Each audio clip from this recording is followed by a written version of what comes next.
hidoyat ayla bizga. Allohu Allah, panoh bo'l yurtimizga.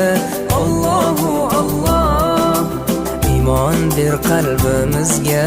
Allohu Allah, Alloh meni dardimni, bu ohzorimni rahmayla kechirgin gunohlarimni. Qabul etgin mehribonim duolarimni. Yo'q Xudo sendan boshqa.